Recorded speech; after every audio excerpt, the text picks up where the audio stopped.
पिछले एपिसोड की एंडिंग में हमें दिखाया गया था कि मिस्टर क्वैक की मौत हो गई है और एपिसोड 7 की शुरुआत में हमें दिखाया जाता है कि मौत होने से पहले मिस्टर क्वैक के साथ हुआ क्या था। मिस्टर क्वैक इंसान को अकेले मिलने बुलाता है क्योंकि वो उसे सच बताना चाहता है और जब वो खुद उस लोकेशन पे ड्राइव करके जा रहा होता है उसे रियलाइज होता है कि उसका पीछा एक बहुत बड़ा ट्रक कर रहा है। इस ट्रक को देखकर मिस्टर क्वैक घबरा जाता है और वो पुलिस को कॉल भी करता है, लेकिन उसके फोन में बिल्कुल नेटवर्क नहीं होता। इस पूरे सीन को देखकर हमें ये तो समझ आ जाता है कि मिस्टर क्वैक का किसी ने मर्डर किया है और फिर हमें पिछले एपिसोड का सीन दिखाया जाता है जहाँ इंसान उस एड्रेस पे पहुंचता है मिस्टर क्वैक ने उसे मिलने बुलाया और वो मिस्टर क्वैक की गाड़ी की तरफ चल के जाता है। मिस्टर क्वैक ने इंसान को बोला तो होता है कि तुम अकेले मुझसे मिलने आ जाओ, लेकिन इंसान अपने साथ मापी और सेओन को भी लेके आता है और वो दोनों भी ये पूरा सीन दूर से देख रहे होते हैं। इंसान मिस्टर क्वैक की गाड़ी का दरवाजा खोलता है और उसे दिखाई देता है कि मिस्टर क्वैक की मौत हो गई है और उसी वक्त वहाँ पुलिस पहुंच जाती है और पुलिस इंसान को अरेस्ट कर लेती है। सेओन इंसान की मदद तो करना चाहती है, लेकिन सोंजू उसे मैसेज करता है कि अगर तुम अब गाड़ी से नीचे उतर गई तो पुलिस तुम्हें भी अरेस्ट कर सकती है और हमें इंसान की बाहर से मदद करनी होगी। इसलिए सेओन और मापी वहाँ से चले जाते हैं। यहाँ पुलिस स्टेशन में इंसान की पूछताछ हो रही होती है और पुलिस वाला बताता है कि किसी ने उन्हें कॉल करके बोला कि एक गाड़ी से धुआं निकल रहा है, इसलिए वो सब जल्दी से उस लोकेशन पे पहुंच गए क्योंकि उन्हें लगा कि कोई सुसाइड कर रहा है। लेकिन उस लोकेशन पे पहुंचते ही उन्हें इंसान दिख गया। इंसान बोलता है कि मिस्टर क्वैक ने सुसाइड तो नहीं की, उनका मर्डर हुआ है। और पुलिस वाला पूछता है कि तुम इतने कॉन्फिडेंस से ये सब कुछ कैसे बोल रहे हो। इंसान बोलता है कि मिस्टर क्वैक की गाड़ी से जो धुआं निकल रहा था वो कोयले का धुआं था और कोयले के धुएं से मौत होने के लिए बहुत देर लगती है। मिस्टर क्वैक की गाड़ी पे कोयले के दाग भी नहीं थे, इसका मतलब किसी ने उनका मर्डर किया है और फिर सुसाइड की तरह दिखाने के लिए वहाँ कोयला रख दिया। पुलिस वाला कहता है कि तुमने इतने से टाइम में इतना सब कुछ कैसे देख लिया, लेकिन तुम्हारी बात तो सही है क्योंकि हमें भी लग रहा है कि मिस्टर क्वैक ने सुसाइड नहीं की, उनका किसी ने मर्डर किया। इंसान बोलता है कि अगर आपको पता है कि उनका किसी ने मर्डर किया है तो आप जाकर सीसीटीवी कैमरा फुटेज क्यों नहीं चेक करते। तो पुलिस वाला कहता है कि सीसीटीवी कैमरा फुटेज तो हम बाद में भी चेक कर सकते हैं, लेकिन हमें तो इतना बड़ा सबूत उस जगह से ही मिल गया और वो थे तुम। अब तुम हमें बताओ कि तुम उस जगह पे क्या कर रहे थे। सिल्वर लाइनिंग कंपनी का प्रेसिडेंट सोंजू बहुत दिनों से टीवी पे नहीं दिखा, अचानक मिस्टर क्वैक का मर्डर हो गया और तुम कंपनी के प्रेसिडेंट बन गए। इस पूरी सिचुएशन में तुम्हारा कहीं ना कहीं कोई ना कोई इन्वॉल्वमेंट है, इसलिए अब तुम सच सच बताओ कि तुम्हारा और सोंजू का क्या रिलेशन है, तुम सिल्वर लाइनिंग कंपनी के प्रेसिडेंट कैसे बन गए और तुम मिस्टर क्वैक के साथ क्या बात करने वाले थे। पुलिस वाला इंसान को बहुत प्रेशराइज कर रहा होता है कुछ ना कुछ बोलने के लिए, लेकिन उसी वक्त वहाँ एक लॉयर आ जाता है और इंसान को बेल मिल जाती है। इंसान पुलिस स्टेशन से बाहर आता है और वहाँ उसके लिए मिस्टर ओ रुका होता है। जिस लॉयर की वजह से इंसान को आज बेल मिली वो लॉयर भी मिस्टर ओ ने ही भेजा होता है और इंसान मिस्टर ओ को पूछता है कि तुमने मेरी मदद क्यों की। मिस्टर ओ कहता है कि मैं तुम्हारी मदद नहीं कर रहा, मैं तो सिर्फ बमियांग ग्रुप की रेपुटेशन बचाने की कोशिश कर रहा हूँ। तुम्हारी कंपनी और मेरी कंपनी साथ में काम कर रहे हैं और तुम्हारे स्कैंडल की वजह से मेरी कंपनी को प्रॉब्लम हो सकता है। इंसान बोलता है कि मेरे स्कैंडल की वजह से आपके कंपनी में काम करने वाले मिस्टर क्वैक की मौत हो गई है, लेकिन तुम इस पूरी सिचुएशन को स्कैंडल बोल रहे हो। मिस्टर ओ कहता है कि इस सिचुएशन को मैं स्कैंडल ना बोलूं तो और क्या बोलूं। मिस्टर क्वैक और तुम रात के वक्त अकेले मिलकर कुछ बात करना चाहते थे, लेकिन मिस्टर क्वैक की उसके पहले ही मौत हो गई। मिस्टर क्वैक को जिंदगी में बहुत आगे बढ़ना था, इसलिए वो मेरे साइड में खड़े थे, लेकिन अचानक उनका बर्ताव बहुत बदल गया और मैं उन पर ट्रस्ट नहीं कर पा रहा था। मैं तुम्हें अभी भी बोल रहा हूँ कि अगर तुम्हें सेफ रहना है तो तुम मेरी साइड पे आ जाओ। उनकी बात यही रुक जाती है और इन संग फिर ऑफिस जाने के बाद सेओन और संजू को ये सारी बातें बताता है। संजू कहता है कि हम तीनों को भी पता है कि मिस्टर क्वैक ने सुसाइड नहीं की, उनका मर्डर हुआ है, लेकिन न्यूज में दिखा रहे हैं कि मिस्टर क्वैक ने सुसाइड की है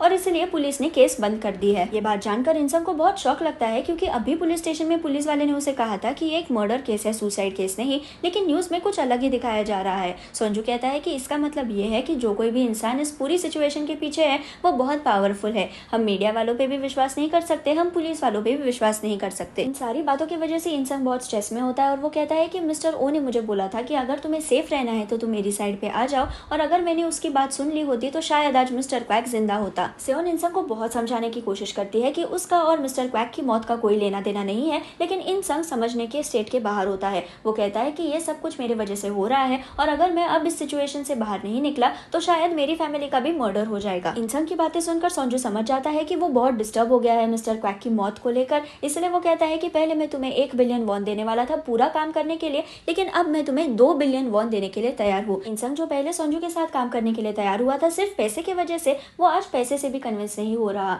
उसके लिए अपने पेरेंट्स और अपने फैमिली सबसे ज्यादा इंपॉर्टेंट है, इसलिए वो संजू के ऑफर को मना कर देता है और वो अपनी नौकरी छोड़कर अपने गाँव वापस चला जाता है। कुछ दिन होने के बाद भी इंसान वापस ऑफिस नहीं आता और कंपनी के लोग परेशान हो गए होते हैं कि ये प्रेसिडेंट इतने दिनों की छुट्टी कैसे ले सकता है, इसके वजह से हमारे काम नहीं हो रहे हैं। सेओन उन सबको समझाने की कोशिश करती है कि इंसान मिस्टर क्वैक की डेथ के बाद बहुत डिस्टर्ब हो गया है, इसलिए वो छुट्टी ले रहा है, लेकिन लोग उस पे ही चिल्लाते हैं। लोगों के तानों से परेशान होकर सेओन संजू को कहती है कि मैं खुद जाकर इंसंग को कन्विंस करती हूँ और उसे वापस ऑफिस लाती हूँ, तो संजू उसे कहता है कि ये सब करने की कोई जरूरत नहीं है क्योंकि इंसंग ने तो पैसे भी लेने से मना कर दिया। अगर वो चाहता तो वो वापस आ जाता, लेकिन तुम्हारी बातों से वो कभी कन्विंस नहीं होगा। सियोन कहती है लेकिन हम कितने दिनों तक प्रेसिडेंट की जगह ऐसे ही खाली रखेंगे? तो संजू उसे कहता है कि तुम एक नई एडवर्टाइजमेंट बना लो कि सिल्वर लाइनिंग कंपनी अपने नए प्रेसिडेंट को ढूंढ रही है और उसे छापने के लिए तैयार हो जाओ। यहाँ इंसंग अपने पेरेंट्स के खेत पे काम कर रहा होता है और उसके पापा जो यूजुअली उसकी गलतियां निकालते हैं, उसे गालियां देते हैं, वो आज उससे बहुत अच्छे से बात करते हैं। इंसंग के पापा उससे पूछते हैं कि क्या तुमने तुम्हारी नौकरी को अपने गुस्से की वजह से छोड़ दिया, जैसे तुमने एक्टिंग करना छोड़ दिया? तो इंसंग कहता है कि नहीं, ऐसी कोई बात नहीं है। हमें पहले एपिसोड से ही दिखाया गया था कि इंसंग को एक्टिंग करने का बहुत शौक था, उसे एक्टर बनना था, लेकिन उसने अपने सपने को छोड़ दिया और उसने ये क्यों किया वो अब हमें यहाँ दिखाया जाता है। इंसंग पहले स्टेज ड्रामाज में काम करता था और इस स्टेज ड्रामा का जो डायरेक्टर था वो बहुत बड़ा आदमी था। इस डायरेक्टर ने एक लड़की को गलत तरीके से छुआ, लेकिन कोई भी कुछ बोलने के लिए तैयार नहीं था, सिर्फ इंसंग उस लड़की के लिए खड़ा हुआ। इस पूरी सिचुएशन की वजह से इंसंग बहुत फ्रस्ट्रेट हुआ था कि कोई भी उस लड़की की साइड नहीं ले रहा है, इसलिए वो डिसाइड करता है कि वो उस थिएटर के साथ काम नहीं करेगा और वो खुद से ऑडिशंस देने जाता है। वो बहुत सारे ऑडिशंस देता है, उसे जजेस पसंद भी करते हैं, लेकिन जिस डायरेक्टर के खिलाफ उसने आवाज उठाई थी उस डायरेक्टर ने सबको बताया होता है कि इंसंग को कोई भी काम नहीं देगा, इसलिए सारे लोग इंसंग को बॉयकॉट करते हैं और इंसंग को एक भी एक्टिंग का रोल नहीं मिलता। हम फिर से अभी के टाइम में आते हैं और इंसंग उसके पापा को पूछता है कि आपको कैसे पता चला कि मैंने इस वजह से एक्टिंग छोड़ दी? तो उसके पापा कहते हैं कि अब इन बातों से कोई फर्क नहीं पड़ता, लेकिन तुमने उस वक्त जो कुछ भी किया वो सही किया। मेरे पास ना पैसा है ना पावर है, लेकिन मुझे बहुत गर्व है कि मेरा बेटा एक अच्छा इंसान है। अपने पापा की ये सारी बातें सुनकर इंसान बहुत इमोशनल होता है और वो सोचता है कि अगर उसे सच में अपनी फैमिली और अपने पेरेंट्स को प्रोटेक्ट करना है तो उसे बुरे लोगों से भागना नहीं चाहिए, बल्कि उसे बुरे लोगों से लड़ना चाहिए और उन्हें पकड़ना चाहिए। इसलिए इंसान डिसाइड करता है कि वो वापस अपनी नौकरी ज्वाइन करेगा और वो संजू की मदद करेगा। वो संजू से मिलने उसके घर जाता है और संजू से पूछता है कि क्या तुम सच में श्योर हो कि तुम मेरे साथ काम करना चाहते हो? और इंसान कहता है कि हाँ, मैंने डिसाइड कर लिया है कि मैं तुम्हारी मदद करना चाहता हूँ। संजू इंसान को 2 बिलियन वॉन का कॉन्ट्रैक्ट देता है साइन करने के लिए, लेकिन इंसान साइन करने से मना कर देता है और कहता है कि हाँ, पहले तो मैंने काम करना शुरू किया था सिर्फ पैसे की वजह से, लेकिन अब पैसा इतना इंपॉर्टेंट नहीं है मेरे लिए सबसे ज्यादा इंपॉर्टेंट है बिना डर के जीना और मेरे लोगों को प्रोटेक्ट करना, और ये सब कुछ पैसे से हासिल नहीं हो सकता। ये सब कुछ सिर्फ मैं कर सकता हूँ अगर मैंने तुम्हारे साथ काम किया तो। संजू इंसान को थैंक्स बोलता है और फिर से एक बार संजू और इंसान साथ में काम करना शुरू करते हैं। अगले दिन इंसान, सियोन और संजू मिलकर डिस्कस कर रहे होते हैं कि जिस दिन मिस्टर क्वैक की मौत हुई उस दिन एग्जैक्टली हुआ क्या था। इंसान 1 बाय 1 सारी डिटेल्स याद कर रहा होता है कि कैसे मिस्टर क्वैक ने उसे कॉल किया, उसे अकेले मिलने के लिए बुलाया और उसे अचानक याद आता है कि मिस्टर क्वैक ने फोन तो रख दिया, लेकिन 1 सेकंड बाद उसी नंबर से इंसान को वापस कॉल आया, लेकिन इस बार किसी ने सामने से बात नहीं की। संजू कहता है कि इसका मतलब ये हो सकता है कि तुम्हें दूसरी बार जब उसी नंबर से फोन आया तो ये फोन कॉल मिस्टर क्वैक ने किया ही नहीं था, किसी और ने तुम्हारा नंबर रीडायल किया ये चेक करने के लिए कि मिस्टर क्वैक किससे बात कर रहा है। वो तीनों फिर डिसाइड करते हैं कि पहले उन्हें पता लगाना चाहिए कि मिस्टर क्वैक ने एग्जैक्टली कॉल कहाँ से किया था, और इसलिए इंसान और मापी मिलकर उस फोन बूथ को ढूंढते हैं जहाँ से मिस्टर क्वैक का कॉल आया था। इस फोन बूथ के आजू बाजू में कोई भी सीसीटीवी कैमरा नहीं होता और इंसान बहुत निराश होता है कि अब उसे कभी पता ही नहीं चलेगा कि मिस्टर क्वैक के बाद उसे किसने कॉल किया था। लेकिन तभी उसे कुछ बच्चों की गाने की आवाज सुनाई देती है और ये गाना सुनते ही उसके दिमाग में बत्ती जलती है। उसे याद आता है कि कैसे जिस दिन मिस्टर क्वैक ने उसे कॉल किया था उस दिन भी उसे यही गाना सुनाई दिया था बैकग्राउंड में, और ये सारे बच्चे अपना खुद का वीडियो रिकॉर्डिंग करके यूट्यूब पे अपलोड करते हैं। इसलिए उसे लगता है कि अगर हमने यूट्यूब पे इनका वीडियो ढूंढ लिया तो शायद हमें मिस्टर क्वैक के बारे में कोई क्लू मिल जाए। संजू, सियोन और इंसान फिर इन बच्चों के सारे यूट्यूब के वीडियोस देखते हैं और संजू को फाइनली एक वीडियो मिल जाता है जिसमें मिस्टर क्वैक फोन बूथ के अंदर है। वीडियो रिकॉर्डिंग में साफ साफ दिखता है कि मिस्टर क्वैक किसी को कॉल करने के बाद फोन बूथ से बाहर आता है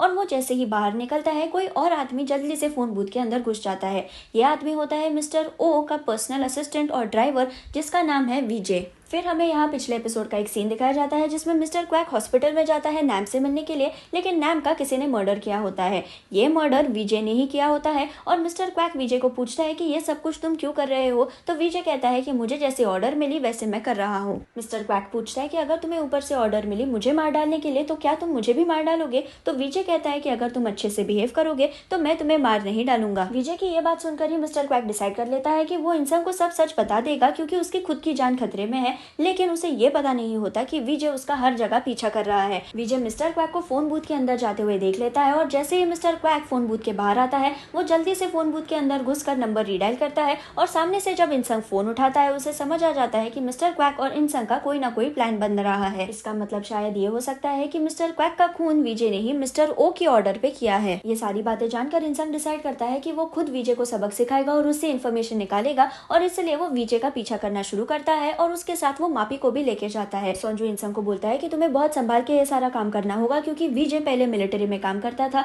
और वो बहुत ज्यादा स्ट्रांग है, इसीलिए मिस्टर ओ ने उसे अपना पर्सनल असिस्टेंट बना लिया। विजय को जल्दी समझ आ जाता है कि इंसंग उसका पीछा कर रहा है, इसलिए वो पलट कर देखता है और इंसंग को पूछता है कि तुम मेरा पीछा क्यों कर रहे हो। इंसंग विजय को कहता है कि मुझे पता है कि तुमने ही मिस्टर क्वैक का मर्डर किया और अब मेरे पास उसका सबूत भी है। वो विजय को वो वाला वीडियो रिकॉर्डिंग दिखाता है जिसमें मिस्टर क्वैक फोन बूथ से बाहर निकलते ही विजय उस फोन बूथ में घुस जाता है और इंसंग कहता है कि अब ये मैं पुलिस स्टेशन में जाके पुलिस को दिखाने वाला हूँ और तुम्हें अरेस्ट करवाने वाला हूँ। विजय बहुत एटीट्यूड में आकर कहता है कि तुम्हें क्या लगता है कि तुम्हारी बात पुलिस मान लेंगे? मैं भी बमयंग ग्रुप के लिए काम करता हूँ, ये मत भूलो। विजय फिर वहां से चल के जा रहा होता है, लेकिन सामने से मापी आता है और विजय भागने लगता है और उसके पीछे मापी और इंसंग उसे पकड़ने के लिए भागने लगते हैं। वो बहुत देर तक ऐसे ही भागते रहते हैं और विजय फाइनली एक जगह पे आके रुकता है और वो मापी और इंसंग को गन दिखाता है। इंसंग के हाथ में उसका फोन होता है और ये फोन देखकर विजय को याद आता है कि कैसे मिस्टर ओ ने उसे बताया था कि इंसंग अपने फोन और ईयरफोन्स को हमेशा अपने पास रखता है, जैसे कि उसे कोई ऑर्डर्स दे रहा है इस फोन से। ये बात याद आते ही विजय इंसंग के हाथ से उसका फोन छीन लेता है और कहता है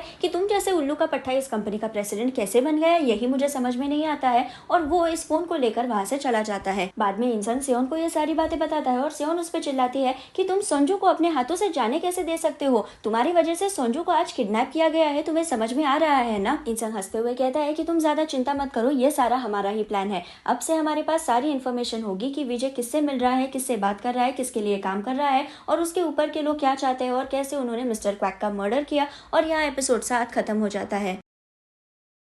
अगर आपको मेरा वीडियो पसंद आए तो उसे लाइक ज़रूर कीजिए और मेरे चैनल को सब्सक्राइब करना ना भूलें। Thank you.